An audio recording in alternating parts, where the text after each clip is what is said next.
Hello everybody, Tiber here, and what you're looking at is hours, I do mean hours, of working to get this blasted Dragon Age keep set up the way I wanted it, as you can see there. So, I'm going to be doing a Let's Play of Dragon Age Inquisition. This is going to be the intro video. Yes, very professional, I know. And to set the scene, we are going to show you just what happened in the first two Dragon Age games and appropriate DLC, whereby things happened. Anyways, without further ado, let us call upon Varric Tethris, master storyteller and dwarven badass, to tell the tale. If you believe the stories, mankind's pride gave rise to the Darkspawn. Countless in number and toxic to all life, Darkspawn search endlessly for an archdemon. When they find one, Darkspawn armies surge up from their corrupt barrows beneath the ground, and a blight begins. Grey Wardens are the only warriors capable of destroying an archdemon, and history always honors the one who sacrifices all to kill the beast. In the fifth Blight, the Warden was the hero of Ferelden, youngest child of Ferelden's powerful Terran Cousland. Betrayal saw the Cousland's ancestral castle burn, and the Terran and his wife slain. Duncan, a Grey Warden, helped the young noble escape to a new life with the Wardens.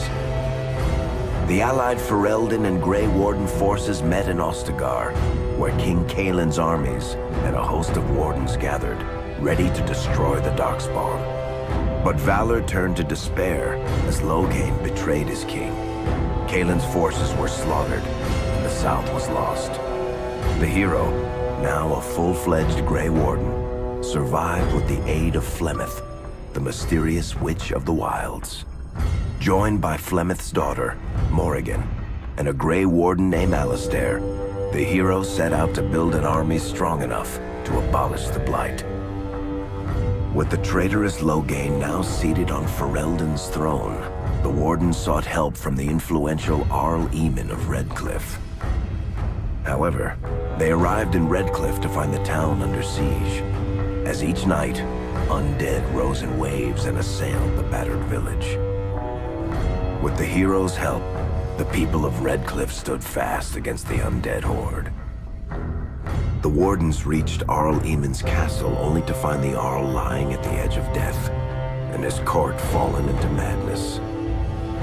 To save his father's life, Eamon's young son, Connor, had made a deal with a demon, and quickly fallen victim to its possession.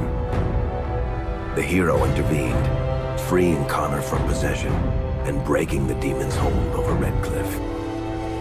But deals with demons are never straightforward. The demon agreed only to save Eamon's life, not restore him to health. Arl Eamon needed a miracle to recover. The hero located an urn containing the sacred ashes of Andraste, which were said to cure any ailment. The urn was protected by ancient traps, tests of will, and a dragon-worshipping cult that wanted to twist the urn's power to its own ends. The urn remained pure, but mysteriously disappeared after the Wardens departed. Only the temple dedicated to it still stands. With a pinch of the ashes, the hero restored the Arl to health. Informed of Loghain's treachery, Eamon swore his political and military support. The circles of Magi are bound by oath to aid the Grey Wardens in times of blight. However, Lake Calenhad's tower could offer little help. One of its mages, Uldred, had become possessed by a pride demon and was twisting other circle mages into abominations. The hero fought to the top of the tower and defeated Uldred, saving the remaining mages. Grateful for their lives, the mages joined the Warden's army. The allies gained at the Circle were not the only soldiers to join the Warden's forces, however. Dalish elves don't usually make alliances, but even deep hatred can be set aside in the face of oblivion. An ancient curse was destroying Ferelden's largest Dalish clans, turning the elves into werewolves. Zathrian, the clan's keeper, claimed that the cure required the heart of the great wolf, Witherfang. Years before, Zathrian himself had afflicted a group of humans with the curse that now ravaged his clan. As long as he lived, the curse endured. The hero freed the werewolves from the long-standing curse, and the Daelus joined the Warden's forces. Blights may happen hundreds of years apart, but the dwarves who live below the surface of Thedas fight Darkspawn every day. No one is better schooled in battling Darkspawn than the warriors of Orzammar, except perhaps their allies of old, the Grey Wardens. The hero arrived in Orzammar in the wake of King Endrin's death to find political factions fighting for control of the Dwarven capital. Only the vote of a venerated paragon could break the deadlock to elect a ruler, and order the dwarves to honor their Grey Warden treaty and join the battle against the new Blight. The hero set off to find a paragon named Branka, who had disappeared into the Deep Roads in search of a legendary artifact, the Anvil of the Void, created by the renowned smith Caridin to forge mighty war golems.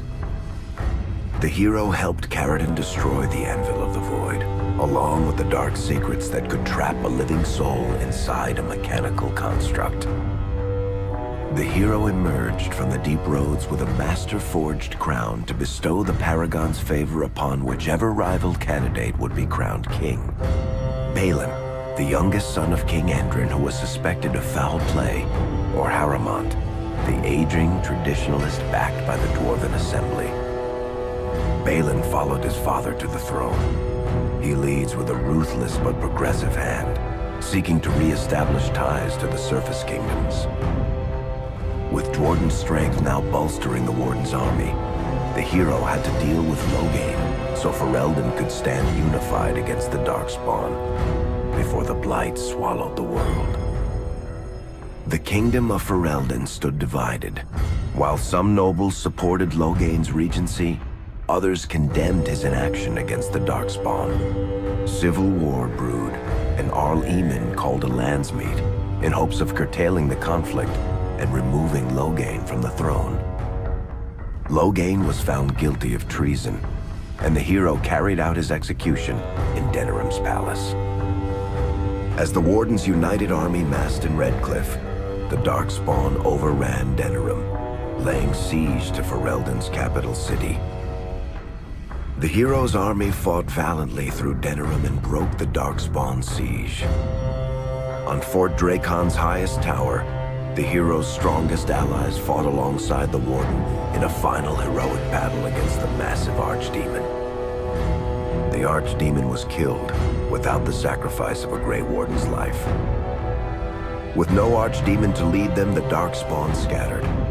Most fled underground, still teeming in number and always seeking a new Archdemon to awaken. The shattered kingdom of Ferelden embarked on a long journey to recovery.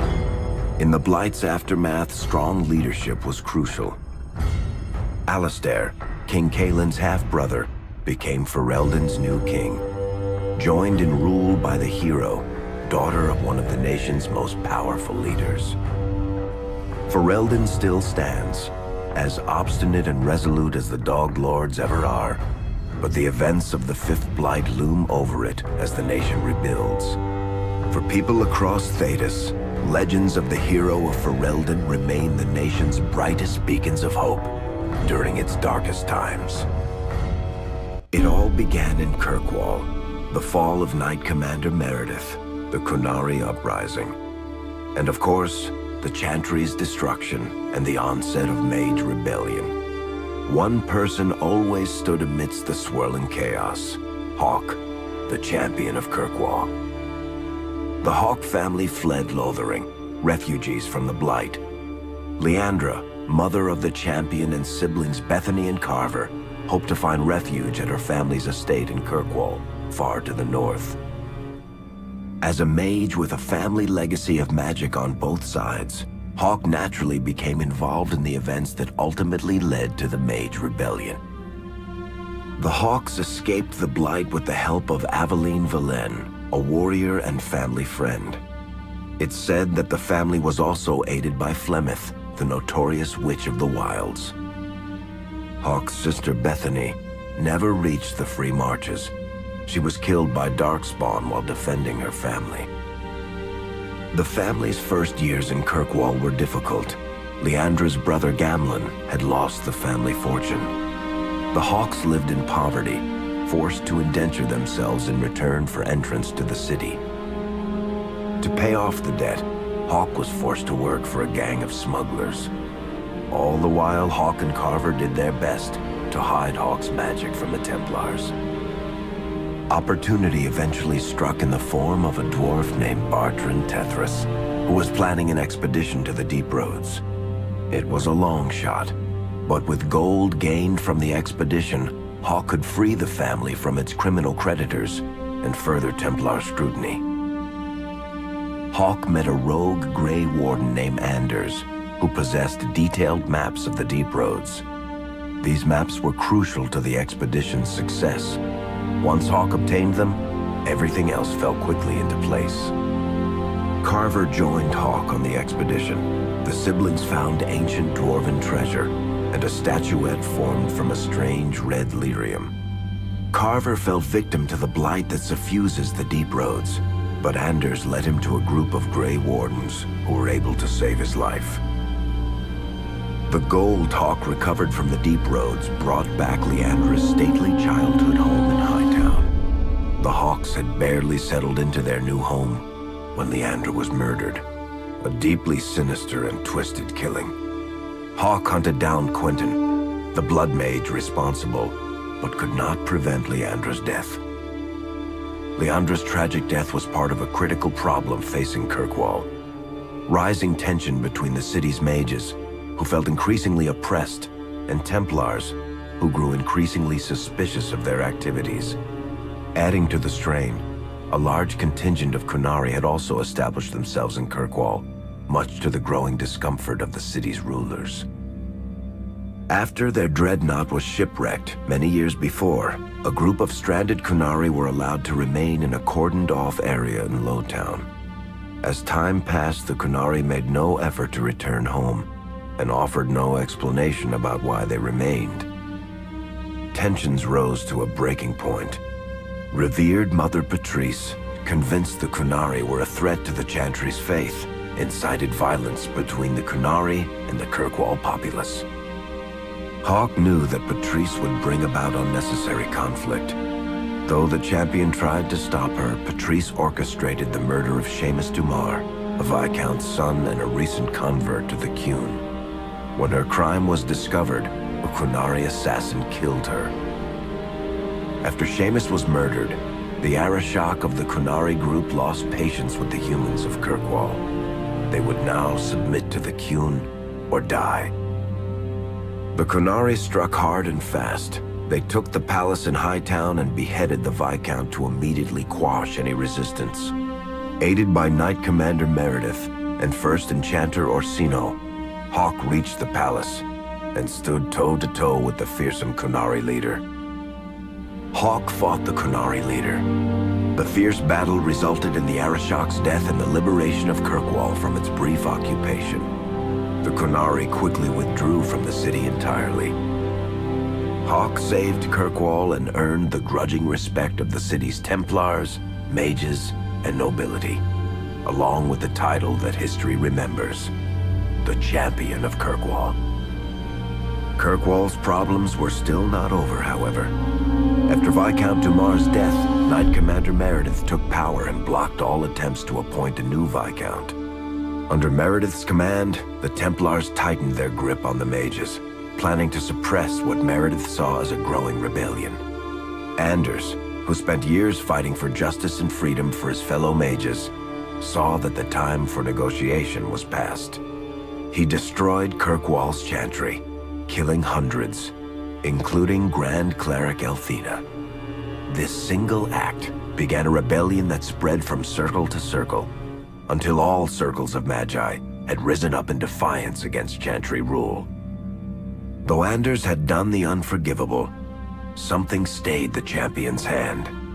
Anders survived the day, although many others did not. Fighting spread swiftly through the city. Some mages rebelled openly, many of them succumbing to possession. Templars turned their swords on mages who rebelled and on those who did not. As First Enchanter Orsino refused to bend to the Templars, Knight Commander Meredith demanded that every mage in Kirkwall be put to the sword. Hawk saved many mages from Templar blades, keeping them from succumbing to possession or the temptations of blood magic.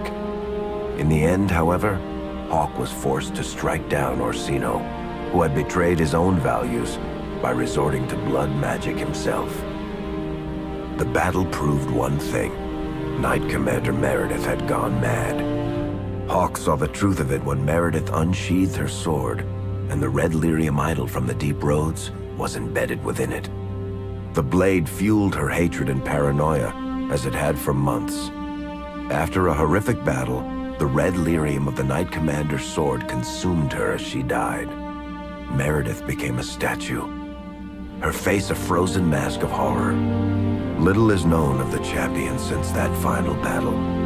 However, Hawk's story lives on in legend and song. Memories of the indelible changes the champion of Kirkwall brought to the face of Thedas.